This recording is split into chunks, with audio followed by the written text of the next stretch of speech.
On arrive à plus ou moins 3 semaines de lancement de l'expérience vibration cohérente et je te propose avec cette petite vidéo de faire un retour sur l'expérimentation de Masaru Emoto avec les pots de riz et leur réaction aux émotions. Sur la vidéo, tu peux voir 3 expérimentations que j'ai lancées à différentes périodes. Ces expérimentations ont été effectuées sur la même base émotionnelle, c'est-à-dire toujours avec le mot amour et haine.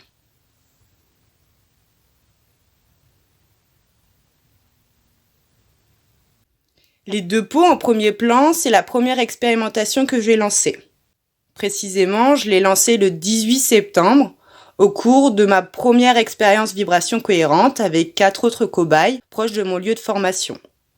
Cette première expérimentation, elle a été effectuée avec du riz cru que j'ai submergé d'eau. Elle est toujours en cours, tout simplement parce que le grain de riz doit d'abord se gorger d'eau et ensuite le processus de décomposition se mettra en place. Il faudra plusieurs mois à cette expérimentation avant de pouvoir voir des résultats. Les pots de l'expérimentation 2 ont été lancés le 6 octobre. Cette expérience a été effectuée avec du riz cuit à la différence des pots de l'expérimentation 1. Cette deuxième expérimentation est un peu particulière parce qu'elle s'est déroulée en 2 phases. Et en fait, elle est intervenue au moment où j'étais sur des changements de lieu de vie, donc entre lieu de formation et mon lieu actuel. La première phase de 3 semaines, le riz a été cuit et placé dans le pot, exactement comme l'expérience que je te propose de suivre actuellement. Puis au bout de ces 3 semaines, les 2 pots ont été laissés un peu en autogestion. Quand j'ai repris l'expérimentation, j'ai décidé, ou j'ai eu l'intuition, que rajouter un peu d'eau au fond de ces pots pourrait accélérer le processus de transmission de l'information entre la molécule H2O et le grain de riz. Aujourd'hui, je ne suis pas sûre qu'augmenter la quantité d'eau puisse réellement accélérer ce processus. C'est ce que nous comparons avec l'expérimentation 3, qui, elle, consiste uniquement à placer du riz cuit, gorgé d'eau, dans un pot. Donc l'expérimentation 2 a été lancée maintenant il y a 1 mois et demi, le 6 octobre. On peut voir à l'image une différence de couleur. J'ai essayé sur cette vidéo d'atténuer les couleurs de l'environnement et de réaliser tout sur un fond blanc, afin que tu puisses voir au mieux le résultat de l'expérimentation. Zoomons sur le pot amour.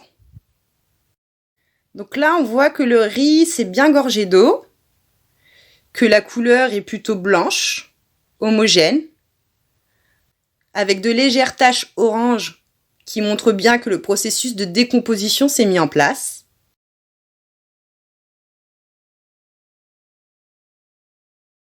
Pas de réelles taches de moisissure ou flagrantes.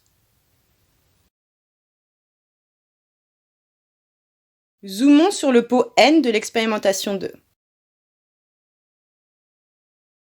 On voit déjà que la couleur est beaucoup plus orangée, moins pur, moins blanc que le pot amour. Le riz s'est un peu aggloméré et a formé des morceaux de moisissure.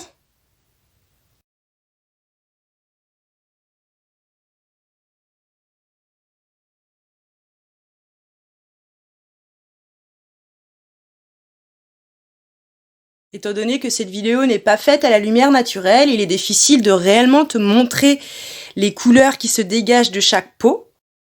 Mais déjà, juste comme ça, à l'image, on voit que le processus de décomposition du pot N est beaucoup plus avancé que celui du pot amour. Donc voilà pour l'expérimentation 2, qui est clairement celle qui a plus donné de résultats pour l'instant. Puis l'expérimentation 3, que j'ai lancée en même temps que toi en mois de novembre, exactement le 7 novembre. C'est du riz cuit auquel je n'ai pas rajouté d'eau. L'expérimentation a été lancée 3 semaines maintenant, mais les résultats sont toujours en attente. Je note aucune variation de couleur particulière ou tache de moisissure. Cette 3e expérimentation va également me permettre de voir si le fait d'avoir rajouté un fond d'eau à l'expérimentation 2 permet réellement d'accélérer le processus de transmission de l'information.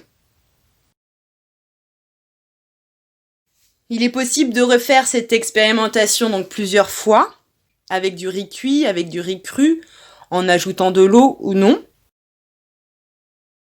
Un dernier point que je voulais te dire par rapport à cette expérience, c'est qu'elle peut être altérée. Parce que le riz est soumis à d'autres ondes de son environnement, avec lesquelles il interfère et qui peuvent venir fausser l'expérimentation. Ça dépend de son environnement, de l'endroit où tu l'as placé, mais également des manipulations effectuées et des émotions transmises. Tous ces champs d'énergie peuvent venir intervenir dans la décomposition de ce grain de riz. J'espère que cette expérience t'a plu, que tu l'as reproduite à la maison, que tu souhaites la continuer ou éventuellement la refaire. N'hésite pas à m'envoyer des retours, des photos, des images de tes pots. Merci pour ton attention et ta belle lumière. Je te souhaite une belle journée. Namasté.